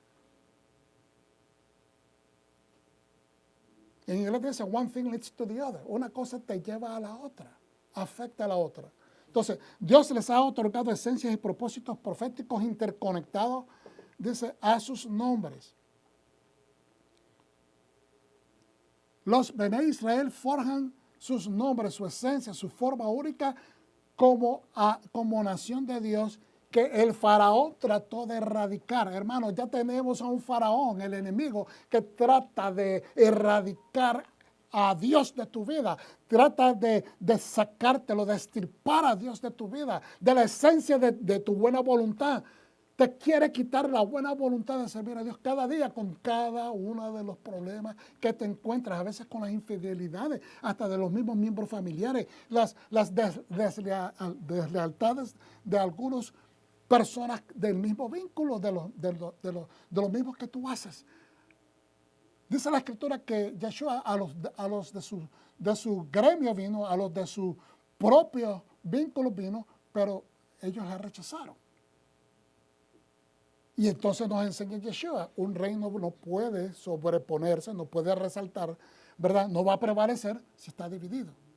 Entonces, si ya el enemigo está tratando de hacernos erradicar, ¿por qué nosotros mismos le vamos a ayudar? Tenemos que ser sabios. Tenemos que ser más lentos para expresar. Mire, enfrente de la cámara y detrás de la cámara. En los vínculos bien de confianza con la gente que trabajamos, tenemos que ser más cautelosos. Hay mucha gente que no creen servir a Dios utilizando artimañas del mundo. No es así. No es así. Cuidémonos, amémonos, procurémonos, bendigámonos unos a los otros. Entonces, al aplicar un significado intrínseco a los primeros versículos de la Parashat Shemot, en lugar de verlos como una repetición literaria, porque en la Torah se iba a escribir algo que fuese innecesario, pero en vez de verlo como simplemente una conexión literaria, Rashi divulga la relación especial de Dios con su nación y establece el tono para todo el Sefer Shemos, el libro de los nombres de Éxodo. El libro, es decir,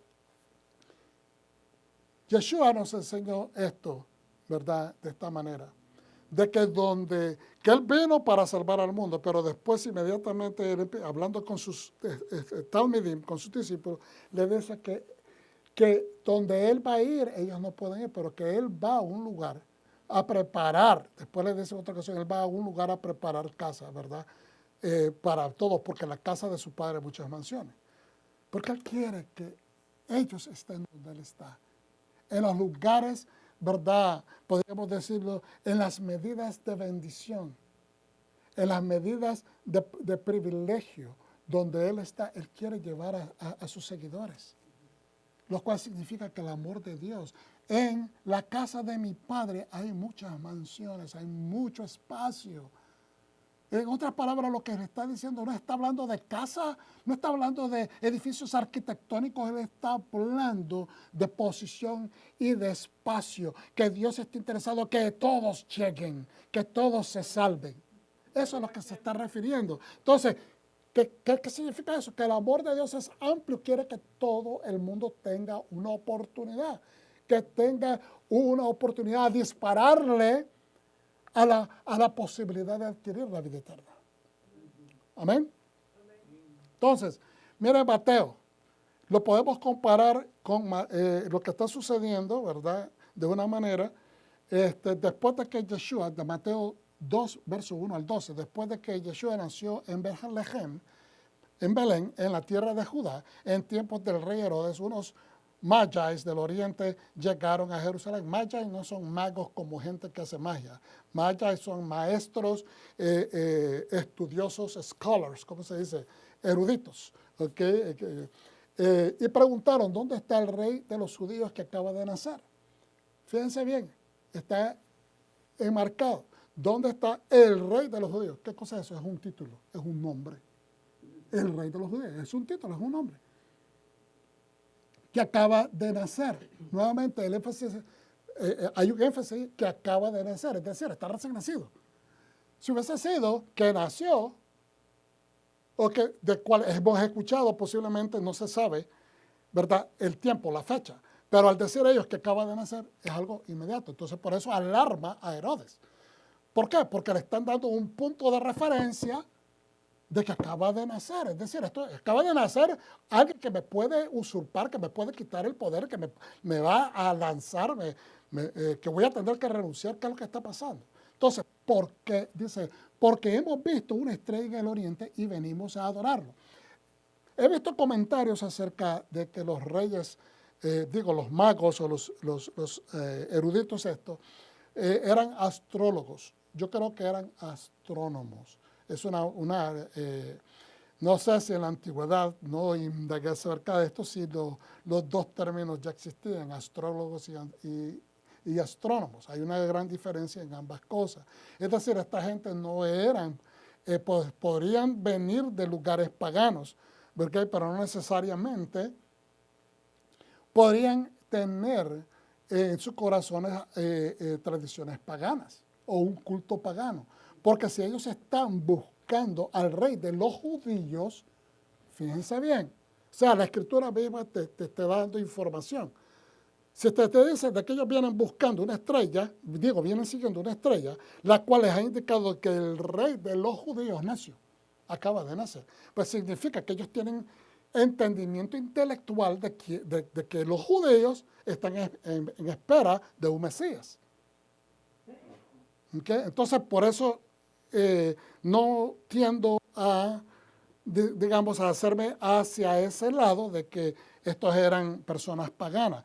Lo que sí he escuchado en el pasado, no me recuerdo dónde lo leí, pero esto estoy hablando de allá por el principio de los años 2000, entre 2000 y 2004, yo leí en un recurso, no recuerdo exactamente dónde, pero de que ni eran tres, obviamente ya sabemos que no eran tres los magis que vinieron, que eran en ese recurso decían que eran entre 80 y 100 esa caravana, no necesariamente que todos eran maestros y eruditos, pero de que traían un sinnúmero de diferentes regalos, no solamente los regalos que se presentan en la Escritura, pero de que también se comentaba que posiblemente eran de las gentes que estudiaban en las escuelas que había fundado Daniel, que como Daniel era un eunuco que sirvió, lo hicieron eunuco en Babilonia y servían en el palacio a través de 4 diferentes reyes, ¿verdad? Entonces, de que él, no teniendo dónde llevar su dinero, pues lo invirtió en escuelas y que esta gente posiblemente eran que venían de las escuelas que había fundado Daniel. Eso lo leí, me dispensa que no tengo esa información inmediata a mano, pero es digno de mencionarlo porque da otra línea de entendimiento. Ahora, y también es posiblemente para hacer material de investigación. Vuelvo y repito el verso 2. Y preguntaron, ¿dónde está el rey de los judíos que acaba de nacer? Porque hemos visto una estrella en el oriente y venimos a adorarle. Cuando el rey Herodes oyó esto, se turbó mucho y lo mismo hizo toda la gente de Jerusalén. Porque eso significa, acuérdense, esto fue al mencionar a ellos de esta manera abiertamente, tal vez no dándose cuenta de lo que compaginaba esa declaración ante el César de Roma. Entonces, que esto traía una controversia política, ¿ok? Y de lo que implicaba, pues hay que matar a ese rey porque le quiere quitar la autoridad no solamente al rey Herodes, que es el rey local, pero estamos hablando del César. Entonces, cuando el rey Herodes oyó esto, se turbó mucho. Y toda la gente de Jerusalén convocó a todos los principales Coanim y maestros de la Torá del pueblo y les preguntó, ¿dónde nacerá el Mesías? Aquí en este libro de Jesús o Mashiach en el Talmud, ¿verdad? Dice en esta parte, lo voy a leer brevemente, no quiero tomar mucho tiempo, pero me pareció muy interesante porque hacen mención que es muy posible a las personas que se citaron fueron de los grandes sabios de Israel. Y dice, podemos conjeturar o ser conjeturas que dentro de estas personas que fueron citadas pudo haber estado Hillel, Shammai, Judá en Joshua ben Betira, ¿okay? Baba ben Buta y Johanan ben Uziel, ¿okay? Que eran targumistas y también escribió las parafrases en arameo y muchas otras escrituras. ¿Okay? Son algunos de los que posiblemente Herodes citó en ese momento para que vinieran a decir, ¿verdad?, qué es lo que estaba pasando, qué es lo que decían las escrituras. Dice, ¿dónde nacerá el Mesías?, pregunta él. Verso 5, en Beit-Lehem de Judá, en Belén de Judá, respondieron, porque el profeta escribió, y tú, Beit-Lehem, Belén, en la tierra de Judá, no eres la más pequeña entre los gobernantes de Judá. Herodes mandó llamar a los magos a una reunión privada y les preguntó cuándo había aparecido la estrella. Estaba tratando de calcular exactamente para ver cuándo había nacido.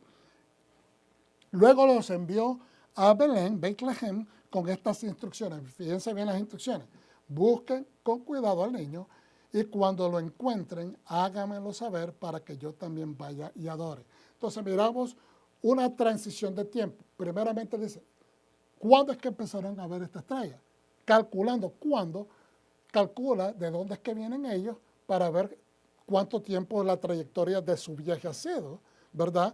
Y entonces, y después que vayan a buscar dónde es que van a ser, esa es otra información. Entonces, él está poniendo las piezas del rompecabezas y al mismo tiempo, ¿verdad?, les dice, vayan y búsquenlo, ya que ustedes tienen este conocimiento, vayan y búsquenlo. En otras palabras, no es que él se desinteresa, sino que él está tratando de que otros hagan el trabajo por ellos, gente que ya conoce de lo que están buscando. Entonces, verso 9, después de escuchar al rey, se fueron. Las estrellas que habían visto en el oriente iba delante de ellos, hasta que llegando se detuvo sobre el lugar donde estaba el niño. Cuando vieron la estrella se llenaron de alegría. Al entrar en la casa vieron al niño con su madre Miriam, se postraron y le adoraron. Luego abrieron sus bolsas y le ofrecieron presentes, oro, incienso y mirra. Eso no significa, hermanos, y esto yo sé que rompe con los códigos de la tradición, pero cuando ellos llegaron a la casa de Miriam, fíjense bien, dice al entrar en la casa, no dice al entrar al pesebre. Entonces, esto de la historieta y de esta figura que tenemos nosotros, ¿verdad?, por la tradición, de que fue estando en el pesebre que llegaron los magis o los eruditos, los sabios, no fue así, sino que llegaron a la casa, lo cual indica, muchos eruditos dicen que el niño posiblemente ya tenía, si no 8 meses, hasta 1 año y medio. Algunos llegan a decir que tiene 2 años, ¿verdad? Pero estos son opiniones. Se cree que es muy posible que haya sido entre 8 meses de vida que ya tenía el niño a 1 año y medio por lo menos. Se postraron y lo adoraron, luego abrieron sus bolsas y le ofrecieron presentes, oro, incienso y mirra, lo cual son simbolismos para para dejarnos saber de que, ¿verdad?, representa realeza, sacerdocio y obediencia que se conecta con lo que es la profecía, el profeta. ¿Okay? Pero como había sido advertido ese sueño de que no regresaran a Herodes, tomaron otro camino de regreso a su propio país. Entonces, ¿por qué voy a través del proceso de leer todo esto? Porque compaginamos cómo el faraón empezó a indagar, no fue que simplemente se puso a pensar en un solo día y dijo, esto es lo que voy a hacer. Es un proceso de un pensamiento que él empezó a armar el plan y empezó a ver cuáles eran los pros y cuáles eran los contras. ¿Qué es lo que representaba el pueblo de Israel y qué es lo que no representaba el pueblo de Israel? ¿Qué pasaría si él los trata de sacar o qué pasaría si él si ellos se iban también? Todas las implicaciones. Es un proceso de un líder que está pensando de qué manera aproximar todo esto. Pues igualmente este rey, Herodes, que es un rey, ¿verdad?, de una área más pequeña, está sistemáticamente viendo qué hacer, está midiendo, ¿okay? Y llega hasta el punto de la opresión, ¿okay?, eventualmente.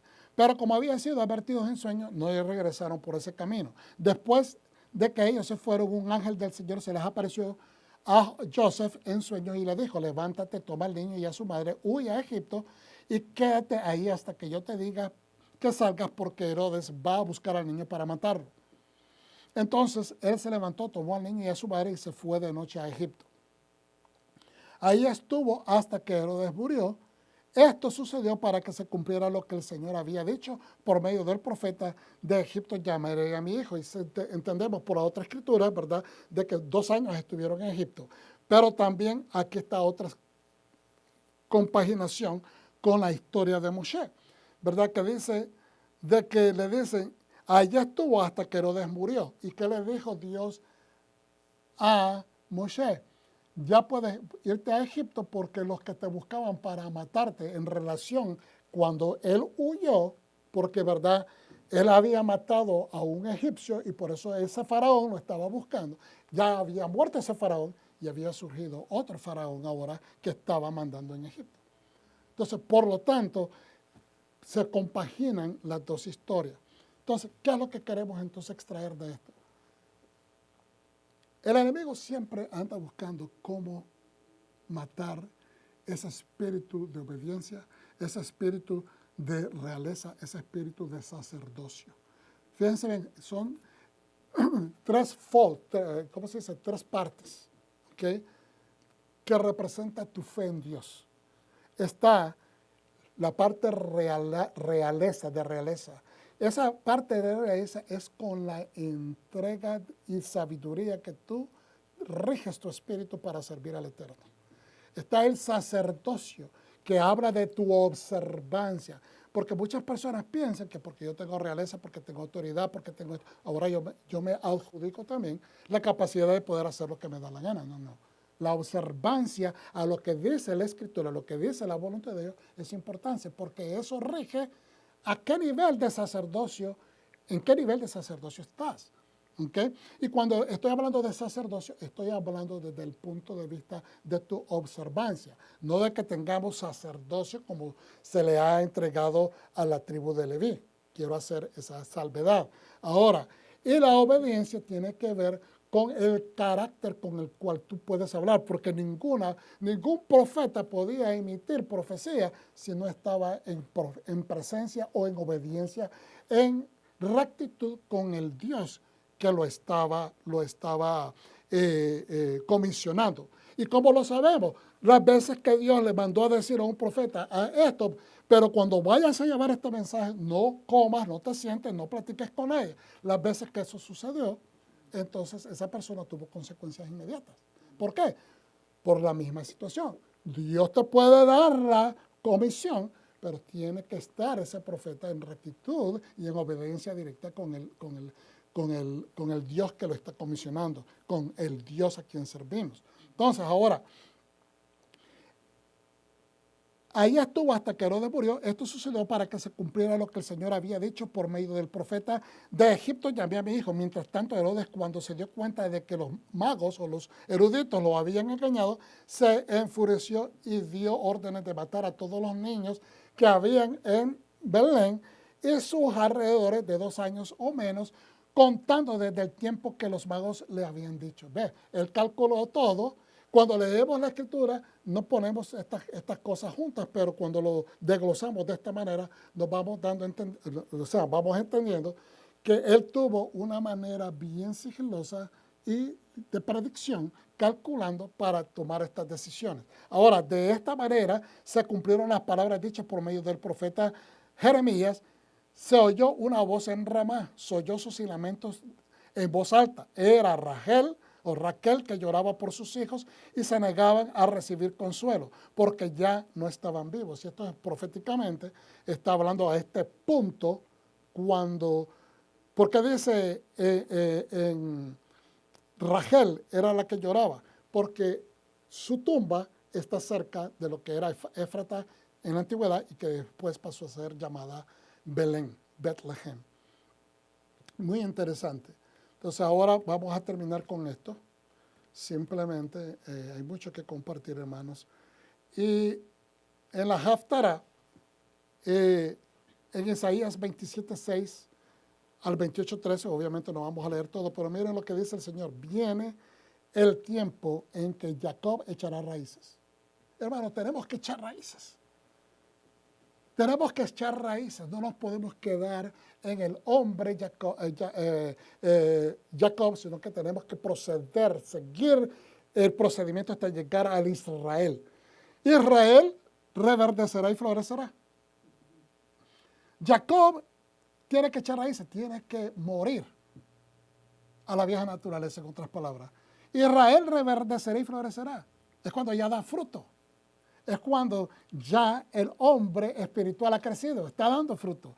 Y llenará el mundo entero de su cosecha. Baruch Hashem. Está hablando de cuando venga Mashiach. Adonai no herirá a Israel. ¿Cómo lo va a herir? Si somos obedientes, si somos apegados a su Torah, si estamos haciendo su voluntad, ¿cómo lo va a herir? Adonai no herirá a Israel como hizo con otros que herían a Israel. No lo matará como hizo con nosotros. Vuestra controversia con ella queda totalmente resuelta, enviándola al exilio. La quita con una fuerte ráfaga de viento en un día que sopla desde el este.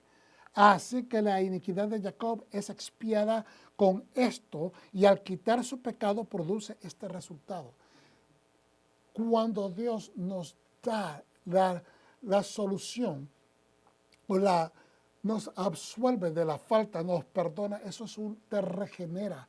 Cuando reconocemos, imagínense de que usted tiene una deuda de miles de dólares y que de una o de otra manera se la perdonan. Es un nuevo comienzo, es un restart, es un nuevo empezar. Te reanima a que no solamente lo tomes como un nuevo comienzo y digas, finalmente puedo respirar, qué increíble, qué buena oportunidad, qué buena bendición. No, pero es la oportunidad para recomenzar, para reanalizar tu camino, para no volver a reincidir en los mismos tipos de problemas.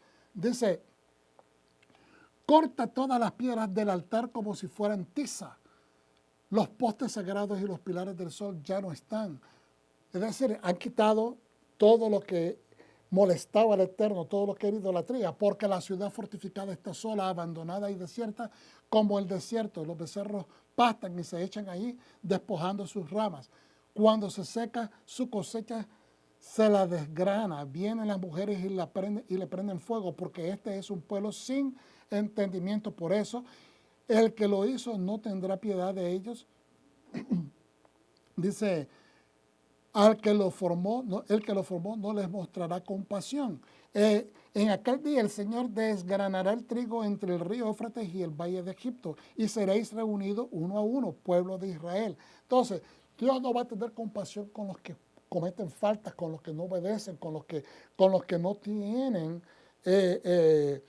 ¿cómo se dice? Los que siembran impiedad van a recibir la impiedad de parte del Eterno. En aquel día sonará un gran shofar, vendrán los que se perdieron en la tierra de Asur, los que se perdieron en Asiria o en la antigua Mesopotamia, los que fueron llevados a Babilonia, etcétera, y los que se dispersaron por la tierra de Egipto y adoraron al Señor en el Monte Santo en Jerusalén.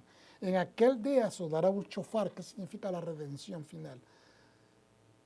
Luego dice, ay de la altiva corona de los borrachos de Efraín, de la flor marchita de su orgullo, esplendor situada en la cabeza del rico valle que pertenecen a los dominados por el vino. Y aquí hace una descripción, no puedo entrar en detalle por cuestión de tiempo, pero aquí Dios está dando la descripción, que fíjense bien lo que dice, corona altiva, la altivez de espíritu, el no quererse arrepentir, el ser obstinados, de servicio dura, el no querer cambiar, transformar, llegar a la conclusión, yo necesito de Dios. Dios no necesita de mí, yo necesito de Dios, necesito acercarme a Él. Y dice, borrachos de Efraín. Es decir, las personas que se han mezclado en las naciones, que se mezclan lo que el mundo nos da y lo mezclan con las cosas espirituales y se endurecen diciendo, no, es que así es. Dice, de la flor marchita de su orgullo y esplendor. Esa actitud es una flor marchita. Que marchita, ¿verdad? Porque es un orgullo y es un esplendor, es un orgullo que dice, yo tengo esplendor, pero realmente está muriendo. Situada en la cabeza del rico valle que pertenecen a los dominados por el vino. Las personas que se envanecen por los placeres, el vino, las drogas, todos estos que creen vivir la vida, realmente están empecinados, se están dando contra la piedra con su propia cabeza. No tienen dirección, están entorpecidos por el estupor. Y finalmente, Isaías 29, 22 al 23 dice, por tanto, estas son las palabras de Adonai que redimió a Abraham acerca de la casa de Jacob. Ya no se avergonzará Jacob ni palidecerá más su rostro. Cuando sus descendientes vean la obra de mis manos entre ellos. Tenemos que darle oportunidad a Dios de que sus manos entren a moldearnos, pero si no le damos la oportunidad, no le damos entrada, no tratamos su palabra, no nos esperamos en ponerla por acción, entonces no hay manera que Dios meta mano, porque Él no va a venir como intruso, tenemos que invitarlo, tenemos que dejarnos amoldar, para que no seamos rotos. ¿Okay? Cuando sus descendientes vean la obra de mis manos, entre ellos, consagrará mi nombre. Sí, se consagrará el santo de Jacob y temerán al Dios de Israel. Yo quiero que noten el verso 23, lo voy a leer por último, para que entendamos lo que estamos diciendo en esta lección. Cuando sus descendientes vean la obra de mis manos entre ellos, consagrarán mi nombre. Dios desea que consagremos su nombre. ¿Y cómo lo consagramos? Cuando el pueblo mira qué fiel que es, qué poderoso es, qué misericordioso es, qué transformador que es, qué bendecidor que es, consagramos su nombre. Lo bendecimos porque le damos la oportunidad de ver que Él es el Dios que cumple lo que promete, que su plan es efectivo, de que su Torah es verdadera, es emet.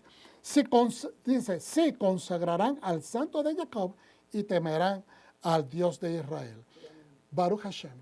Hermano, yo sé que esta palabra es una palabra para el día de hoy, lo siento en mi espíritu, y sé de que esta porción de nombres tiene que dejarte esto en una herencia espiritual hoy. Que recuerdes esto, tu nombre te identifica, pero cuando Hashem te nombra, da propósito y herencia. ¿Lo recibes, pueblo de Dios? Baruch Hashem. Shalom.